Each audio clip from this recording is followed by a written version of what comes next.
औज़ुबिल्लाहिमिनश्शैतानिर्रजीम बिस्मिल्लाहिर्रहमानिर्रहीम। मैं Mohammad bin Shaikh, teacher higher secondary school Haral. आज मैं 11वीं जमात के तलबा व तालिबात को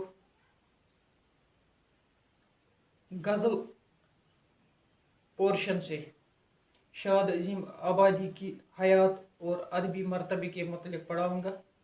तो प्यारे बच्चों, अस्सलाम वालेकुम। कैसे हो आप? उम्मीद है कि ठीक ठाक होंगे, खुश खुरम होंगे और सेहत सलामत होंगे। आज हमें आपकी किताब बहरिस्तान उर्दू से गज़ल पोर्शन से शाद अजीम आबादी की हयात, मुख्तसर हयात ज़िंदगी और अदबी मरतबे से मुतल्लिक सवाल पढ़ाऊँगा। तो शुरू करते हैं। सैयद अली मोहम्मद नाम और शाद तखल्लुस था।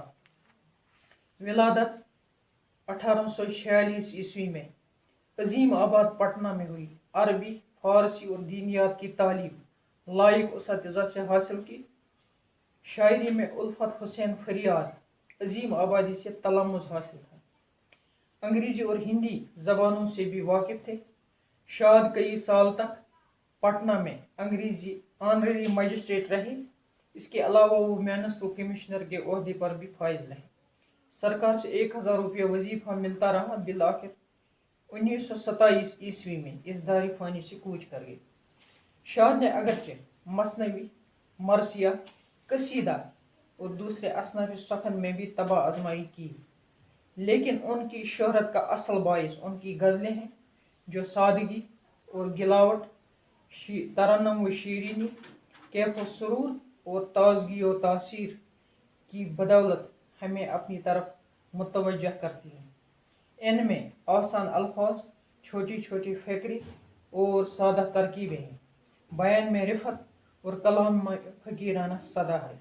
इस वजह से शाद को इस दौर का मीर कहना बिल्कुल वजह होगा।